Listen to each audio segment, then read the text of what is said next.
Hello students, कैसे हैं आप सब। स्वागत है आपका ऑनलाइन क्लासेस में। आज हम पढ़ेंगे टोटल क्वांटिटी मैनेजमेंट, TQM क्या होता है। तो TQM total quantity management has various meanings, अलग अलग मीनिंग है इसके। कई कॉमन मीनिंग क्या है। TQM involves organisation long term commitment to the continuous improvement of quality throughout the organization and with the active participation of all the member at all the level to meet the customer expectations. मतलब कि total quantity management की आप अपने customers के जितने भी expectations हैं उनको आप कंटिन्यूसली मेट कर रहे हो। आपकी जो लॉन्ग टर्म कमिटमेंट्स हैं उनको आप निभा रहे हो। आपने अपनी क्वालिटी ऑफ वर्क को इम्प्रूव किया है और आपके कस्टमर्स के साथ फ्रेंडली रिलेशन है। तो TQM is an integrated organisational approach in delighting the customers by meeting their expectation. आप सारे सामने वाले के एक्सपेक्टेशंस को पूरा कर रहे हो। बेटर सर्विसेज प्रोवाइड कर रहे हो, बेटर प्रोडक्ट प्रोवाइड कर रहे हो, टाइमली आपने काम कर दिया, उनके प्रॉब्लम्स को सुनिए आपने, तो आपने एक अच्छा काम किया है। TQM follows TQM is a strategy of continuing improvement in performance at every level. Her step पे आप अच्छा परफॉर्म कर रहे हैं, आप अपनी रिस्पॉन्सिबिलिटी समझ रहे हैं। तो मैनेजमेंट टेक्निक्स जो हैं वो बहुत मैनेजमेंट टेक्निक्स को और यूज़ करके आप इम्प्रूव कर रहे हैं, अपने एफर्ट्स पूरे डाल रहे हैं। टेक्निकल जो टूल्स हैं उनको आप यूज़ कर रहे हैं और आप बहुत ज़्यादा फोकस्ड है अपने काम को लेकर और इम्प्रूव करना चाहते हैं, तो होता है TQM।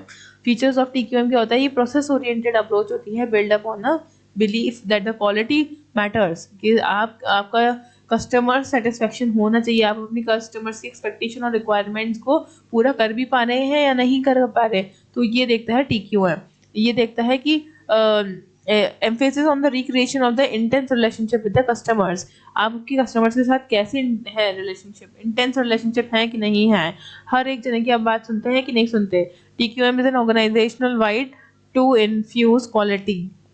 ऑर्गेनाइजेशन वाइज तो आपको क्वालिटी अच्छा करना है और commitment to improve the quality of performance in every activity, और क्वालिटी ऑफ परफॉर्मेंस भी इम्प्रूव करना है आपको साथ साथ में।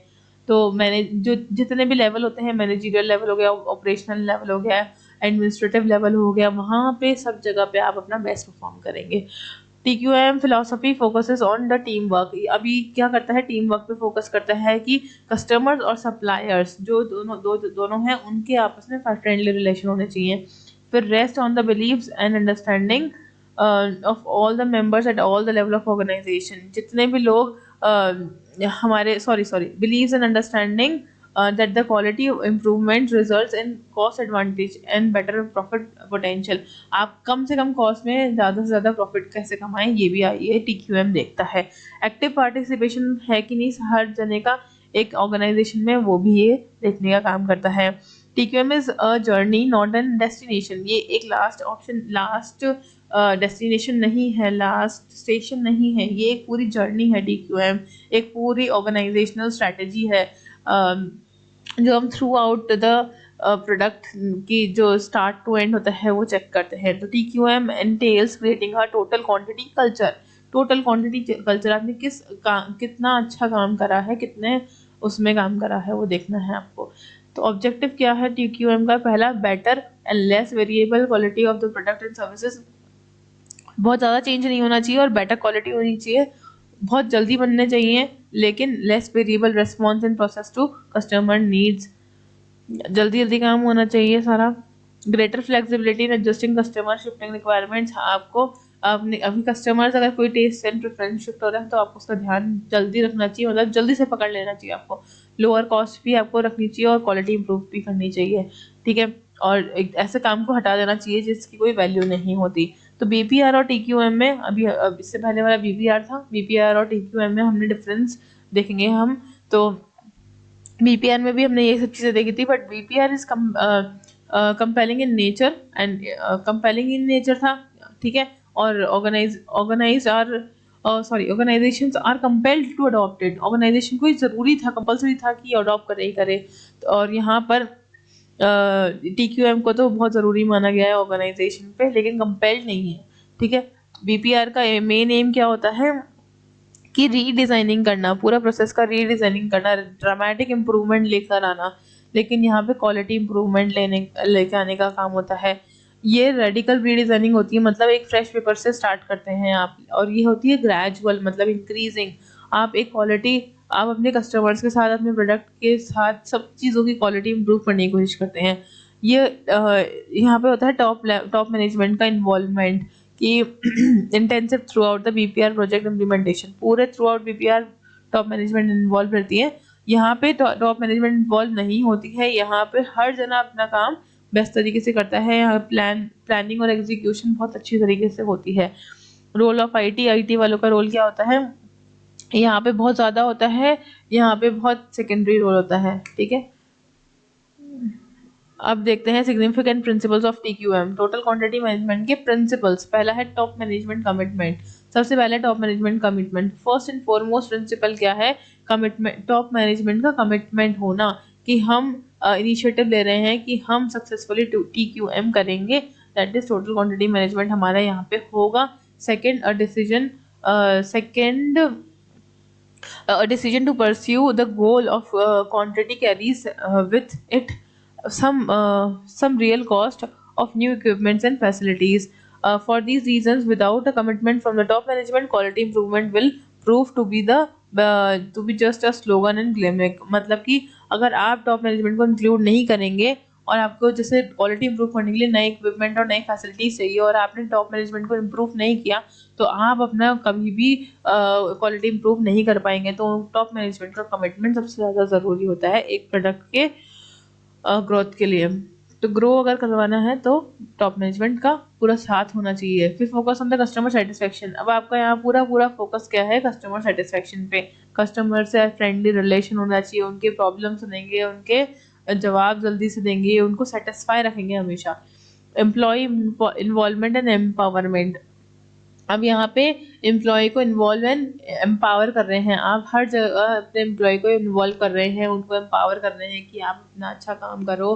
तो all successful quantity improvements program जितने भी बनते हैं, यहाँ बहुत सारे प्रोग्राम ऑर्गेनाइज करते हैं जहाँ पे आपको बताया जाता है कि अलग अलग चीज़ों में कहाँ कहाँ पे कमियाँ रह जाती है किसी एक प्रोडक्ट के लाइफ साइकिल के अंदर, तो वो बताता है। तो यहाँ पर आप क्या कर सकते हैं, ट्रेन कर सकते हैं, यहाँ पे बेटर टूल्स लेकर आ सकते हैं, बेटर इन्फॉर्मेशन प्रोवाइड करा सकते हैं, हायर अथॉरिटीज़ दे सकते हैं लोगों को, जिससे कि एम्पावरमेंट बढ़े। प्रोसेस सेंटर्ड होता है ये। प्रोसेस सेंटर्ड कैसे होगा कि इसका टारगेट क्या होगा, ज़्यादा से ज़्यादा एफिशिएंसी लेकर आना। तो ये प्रोसेस सेंटर हो गया। हर प्रोसेस ये चाहेगा कि हमारा टारगेट जल्दी जल्दी अचीव हो जाए। फिर है preventing defects instead of detecting. अब यहाँ पे प्रिवेंटिंग डिफेक्ट्स हम क्या करेंगे, ये डिटेक्ट नहीं करेंगे, मतलब हम गलतियाँ निकालने का नहीं, गलतियाँ सुधारने का काम करेंगे। यहाँ गलतियाँ निकालो मत, गलतियाँ यहाँ पे सुधारो, ठीक है। तो हम क्या करेंगे, रीस्टोर करने की कोशिश करेंगे गलतियों को, ताकि ज़ीरो गलती हो, ज़ीरो डिफेक्ट हमारा हमसे हो। तो एक्यूरेट मेजरमेंट, हम यहाँ पे हर चीज़ एक्यूरेट तरीके से करेंगे, हर चीज़ को मेजर करके नाप तोल के करेंगे। तो क्या होगा, क्वालिटी इंप्रूव होगी, वेस्टेज नहीं होगा और टाइमली काम भी पूरा हो जाएगा। कंटिन्यूस इम्प्रूवमेंट, हमेशा हमें अपने प्रोडक्ट को रिव्यूज़ करना चाहिए, प्रोडक्ट एंड सर्विस को इम्प्रूव करते रहना चाहिए। जैसे जैसे रिक्वायरमेंट आए, मार्केट के अकॉर्डिंग चेंज आए, हमें भी कंटिन्यूस इम्प्रूवमेंट लाने चाहिए। रूट कॉज करेक्टिव एक्शंस, सबसे रूट कॉज है करेक्टिव एक्शंस लेना। हमने प्रॉब्लम तो निकाल ली बट हम करेक्टिव एक्शंस लेते ही नहीं है। तो हमारा यही काम नहीं है कि हम प्रॉब्लम निकालें, लेकिन उसके ऊपर जो सही एक्शन है, करेक्टिव एक्शन है, वो लेना सबसे इम्पोर्टेंट काम है। Fact based decision making, fact based decision making में ये बोल रहा है कि हमें कंटिन्यूसली एनालाइज करना चाहिए कि हमारा जो डेटा है वो एक्यूरेटली जा रहा है कि नहीं जा रहा, हमने जो डेटा रिकॉर्ड किया है वो हमने सही करा है या नहीं करा। तो फैक्ट जो होते हैं उसके पीछे, किसी भी काम को करने के पीछे के फैक्ट्स, डेटाबेस जो होता है वो सही से रिकॉर्डिंग होनी चाहिए उसकी। अब कौन कौन सी टेक्निक होती है टीक्यूएम की, क्वालिटी सर्कल। सबसे पहला है क्वालिटी सर्कल। क्वालिटी सर्कल में क्या बोलता है, it is organise in Japan, Japan में है आया था, लेकिन अब यहाँ पे वर्ल्ड वाइड सारी कंपनीज इसको अडॉप्ट कर रही है। इसमें 5 से 10 जनों के स्मॉल ग्रुप बनते हैं जहाँ पे वॉलंटियर्स बनाए जाते हैं to discuss and solve the problems. तो ये तो था क्वालिटी सर्कल, छोटे छोटे सर्कल बना दिए। फिर होता है एम्पावरमेंट टेक्निक, जहाँ लोगों को एम्पावर किया जाता है सेल्फ मोटिवेट और सेल्फ डायरेक्टेड होने के लिए। उनको अथॉरिटी दी जाती है। फिर होता है बेंचमार्किंग।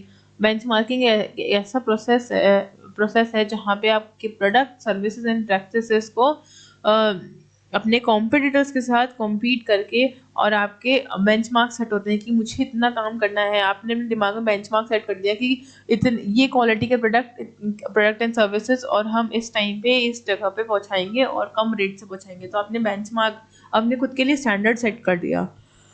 आउटसोर्सिंग कर दिया मतलब आपने अपना काम किसी थर्ड पार्टी को दे दिया, आपने कॉन्ट्रैक्ट बेसिस पे किसी और थर्ड पर्सन को अपना काम करने के लिए दे दिया। तो आउटसोर्सिंग इज TQM का not necessarily an important part, but you can outsource your work ताकि आपकी क्वालिटी इंप्रूव हो। और फिर है रिड्यूस साइकिल टाइम। आप अपने साइकिल टाइम को रिड्यूस कर दीजिए। जितना टाइम में आप काम कर रहे हैं उससे कम टाइम में आप काम करने की कोशिश करिए। तो reduction and simplification of the work cycles can be measured by dropping the barriers between the departments. आप डिपार्टमेंट के बीच में जो बैरियर्स आ रहे हैं उनको हटाइए और क्वालिटी वर्क करना शुरू कर दीजिए। तो I hope you understand this question. Thank you so much.